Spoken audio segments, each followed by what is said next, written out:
తమిళ్, మలయాళ భాషలో నయనతార స్టార్ హీరోయిన్గా కొనసాగుతుంది. నయనతార జీవితంలో ఇంతవరకు జరిగిన సంఘటనలపై నయనతార బియాండ్ ది ఫెయిరీటేల్ పేరుతో ఒక డాక్యుమెంటరీ రూపొందింది. ఆమె 40వ పుట్టినరోజు సందర్భంగా ఈ రోజు నుండి ఈ డాక్యుమెంటరీ నెట్ఫ్లిక్స్లో స్ట్రీమింగ్ అవుతుంది.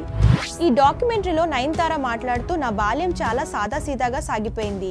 నాన్న ఉద్యోగరీత్యా అనేక ప్రదేశాలు తిరగడం జరిగింది. అమ్మా నాన్నల వ్యక్తిత్వ ప్రభావం నా పైన ఉంది అని ఆమె చెప్పుకొచ్చారు. నేను సినిమాలు ఎక్కువగా చూసేదాన్ని కాదు. సినిమాల్లో చేయాలనే ఆలోచన కూడా ఎప్పుడూ రాలేదు. అలాంటిది నేను డిగ్రీ చదువుతూ ఉండగా సినిమాలో ఛాన్స్ వచ్చింది. ఇండస్ట్రీకి వచ్చిన కొత్తలో అందరినీ నమ్మేదాన్ని. ఏ రిలేషన్ అయినా నమ్మకం పైన ఆధారపడి ఉంటుంది. అవతలి వాళ్ళు కూడా సిన్సియర్గా మనల్ని ప్రేమిస్తున్నారని అనుకుంటాం. నా ఫస్ట్ రిలేషన్ గురించి నేను ఎక్కడా ప్రస్తావించలేదు. జనాలు ఎవరికి తోచినట్లు వారు, ఎవరికి నచ్చినట్లు వారు మాట్లాడుకున్నారని అన్నారు. పెద్దగా సినిమాలు చూడని నయనకు మలయాళం ఇండస్ట్రీలో సినిమా ఛాన్స్ ఎలా వచ్చింది, ఆ తర్వాత తెలుగు, తమిళ్ భాషలో ఎలా అవకాశాలు వచ్చాయి వంటి విషయాల గురించి వివరించారు.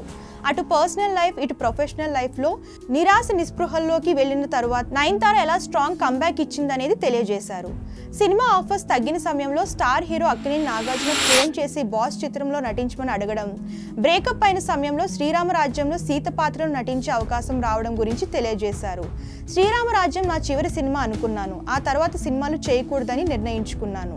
ఎందుకంటే ఒక వ్యక్తి నన్ను సినిమాలు మానేయమని చెప్పాడు, ఇండస్ట్రీని వదిలేయమని అన్నాడు అని చెప్పారు. దీనికి నాగార్జున వీడియో బైట్స్తో పాటు పలువురి సినీ ప్రముఖుల అభిప్రాయాలను కూడా పొందుపరిచారు. గజనీ మూవీ టైంలో వచ్చిన విమర్శలు, బాడీ షేమింగ్, బిల్లా సినిమా కోసం ధైర్యంగా బిగినీని ధరించడం వంటి విషయాల గురించి నయనతార మాట్లాడింది.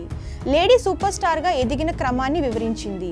అలాగే నయనతార, విఘ్నేష్ శివన్ ప్రేమ కథను ఈ డాక్యుమెంటరీలో ప్రముఖంగా వివరించారు. నానుం రౌడీదాన్ సినిమా టైంలో ఒకరిపై ఒకరికి ఎలాంటి అభిప్రాయాలు ఉండేవి, ఇద్దరి మధ్యలో ఎలాంటి డిస్కషన్స్ జరిగేవి, ఇద్దరి మధ్య ప్రేమ ఎలా చిగురించింది, ముందుగా ఎవరు ప్రపోజ్ చేశారు వంటి విషయాల గురించి సెలబ్రిటీ కపుల్ మాట్లాడారు. తమ రిలేషన్షిప్ గురించి తెలిసిన తర్వాత వచ్చిన మీమ్స్ గురించి, ఆ సమయంలో జరిగిన ట్రోలింగ్ పైన విఘ్నేష్ స్పందించారు. 7 అడుగుల బంధంలో అడుగుపెట్టడం గురించి చెబుతూ నయనతార, విఘ్నేష్ శివన్ వివాహానికి సంబంధించిన వీడియోలను అందంగా చూపించారు. పెళ్లి, దానికి సంబంధించిన సన్నాహాలు, గెస్ట్ లిస్టులు, మ్యారేజ్ టెన్షన్, వెడ్డింగ్ డ్రెస్లను రూపొందించడానికి డిజైనర్లు పడిన శ్రమ, ఇలా అన్ని అంశాలను ప్రస్తావించారు. పెళ్లికి ముందు వీరిద్దరూ ఎలా ఉన్నారు, పెళ్లి తర్వాత బంధం ఎలా ఉంది అనే విషయాలను పంచుకున్నారు. ఇక చివర్లో వీరి పిల్లలు ఉలంగం, ఉయిరేలను చూపిస్తూ డాక్యుమెంటరీ ముగించారు.